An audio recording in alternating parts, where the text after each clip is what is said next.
성부와 성자와 성령의 이름으로 말씀드립니다.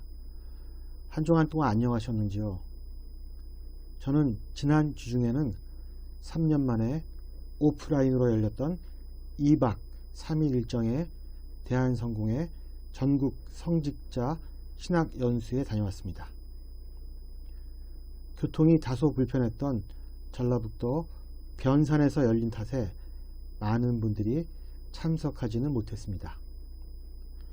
반면 이번 기회를 이용하여 변산에 구석구석을 즐긴 신부님들도 꽤 있었던 것 같았습니다.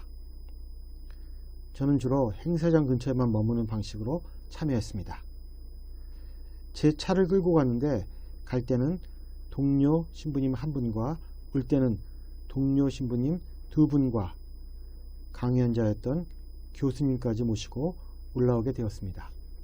4명이 모이니 신학과 심리학 그리고 명리학까지 흥미로운 주제로 담소를 나누느라 시간이 어떻게 흘렀는지도 몰랐던 귀경길이었습니다.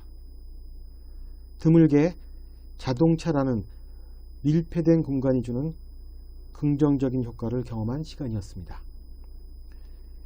며칠간의 분주했던 일정을 뒤로하고 사목의 현장으로 돌아온 모든 신부님들께 주님의 은총이 함께하기를 기원합니다.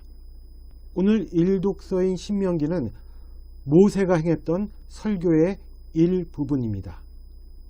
오늘 본문에서 모세는 이집트를 탈출한 이스라엘 백성들이 선택할 수 있는 두 가지 길에 대해 말하고 있습니다.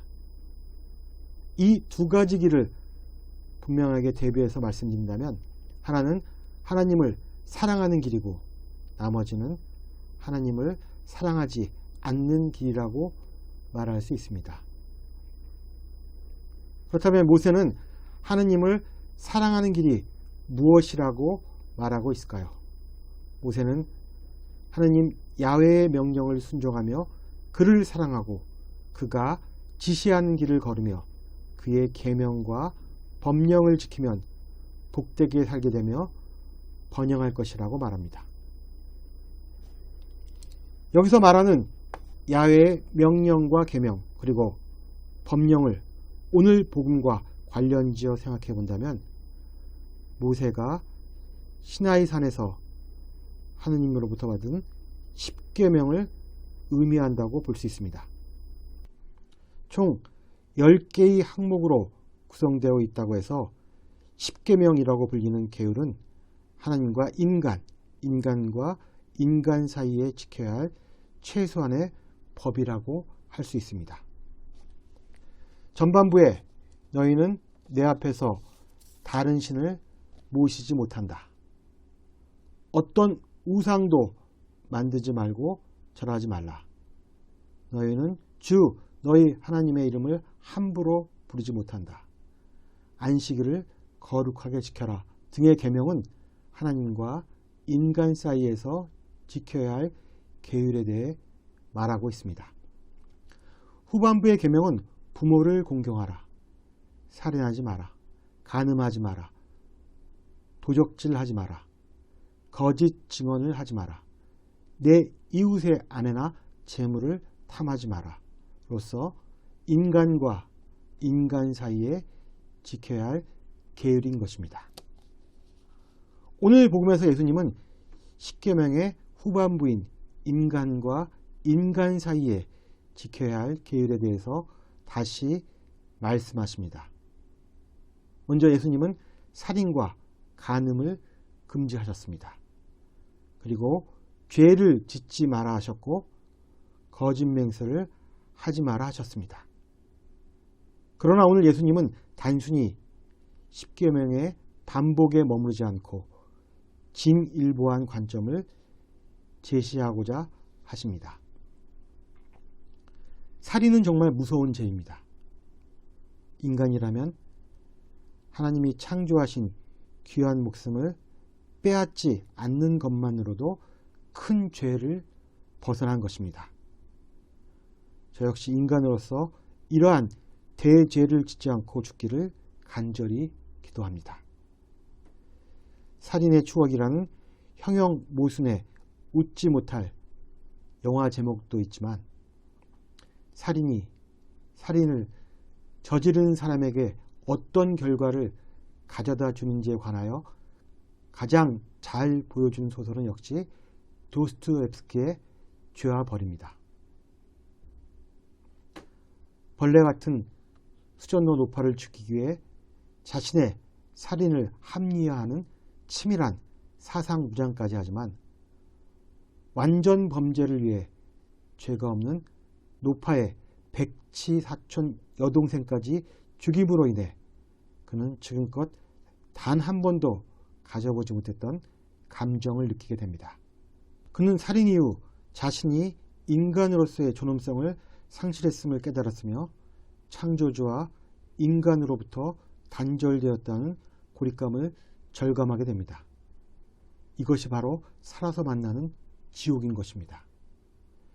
이처럼 살인자는 자신의 양심으로부터 올라오는 깊은 죄책감과 하나님과 인간들로부터 깊은 단절감을 느끼게 됩니다.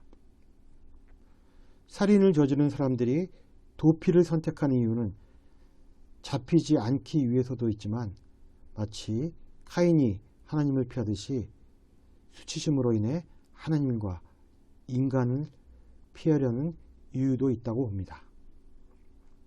그래서 죄에 대한 벌을 달게 받아 마음의 짐을 덜어보고자 하는 살인자들도 존재하는 것입니다. 다행히 라스콜리니코프는 그러한 유형의 사람이었습니다. 그런데 우리라고 해서 살인을 저지르지 않을까요? 우리도 행동으로 옮기지 않을 뿐이지 하루에도 몇 번씩 우리의 마음속에서 많은 사람들을 처형합니다. 우리는 그 인간이 죽어버렸으면 좋겠다라는 저주의 기도를 수없이 바침을 인정합니다. 예수님은 행동으로 드러나진 않지만 우리 마음속에서 무수히 일어나는 살인의 유혹에 대해 경고하시는 것입니다. 자기 형제에게 화를 내거나 바보라고 욕하고 미친놈이라고 부르는 사람들, 또한 우리에게 대해 살인에 가까운 원한을 품은 사람들은 이미 살인의 죄에 다가서고 있다고 선언하십니다. 살인이라는 행위에 대한 금지에서 나아가 그러한 마음의 싹조차 품지 말아야 한다는 것이 바로 예수께서 모세의 십계명을 진일보시킨 점입니다. 예수님의 이러한 가르침은 살인뿐만 아니라 간음에도 해당됩니다. 마음속에 품은 것조차 이미 죄라고 말씀하십니다. 그런데 예외 조항으로 여자가 음행한 경우에는 부득불 이혼이 가능하다고 하셨습니다.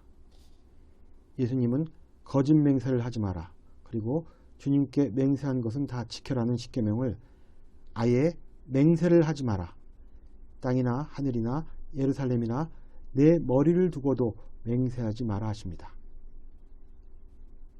예수께서 이처럼 절대적인 맹세의 금지를 강하게 말씀하신 이유는 무엇일까요? 맹세는 무엇을 반드시 어떻게 하겠다는 약속입니다.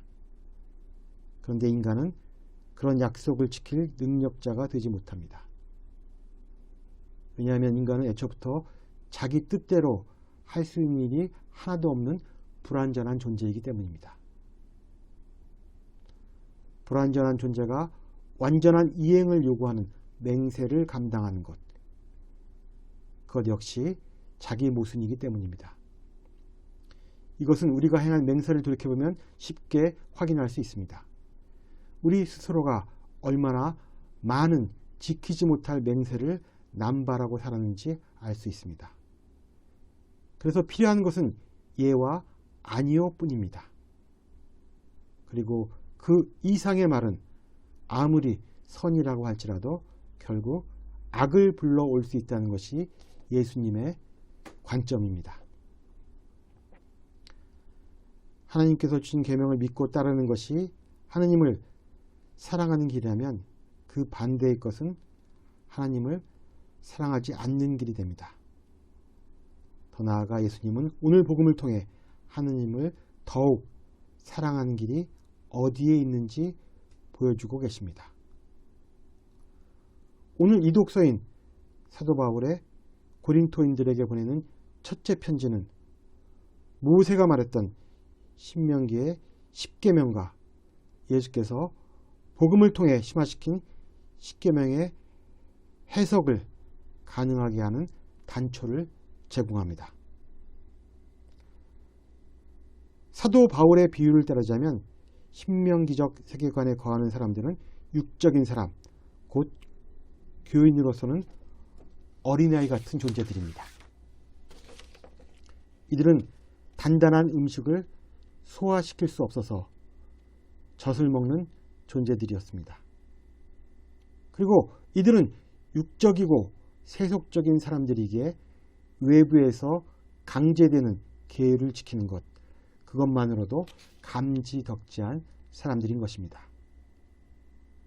그러나 신앙은 외부에서 강제되는 율법을 맹목적으로 지키는 것만으로 유지되지 않습니다.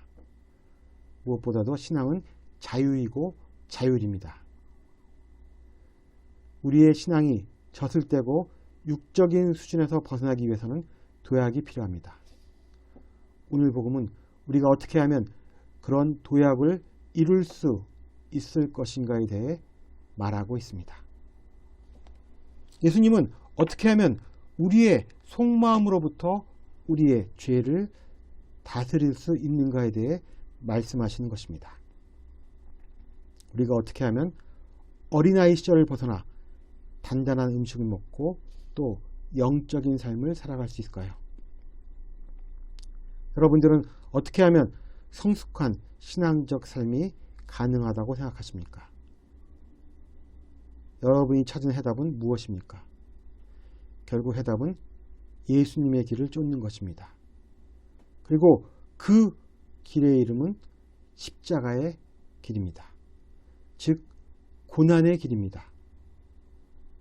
저는 자기 십자가를 지는 고난의 길만이 인간을 신명기적 세계관에서 복음적 세계관으로 고양시킬 수 있다고 믿습니다. 아무쪼록 우리의 삶에 닥치는 고난이 우리의 영혼을 하나님과 닮게 만들 것이라는 믿음으로 살아가는 저와 여러분이 되기를 주님의 이름으로 기원합니다. 성부와 성자와 성령의 이름으로 말씀드렸습니다. 아멘.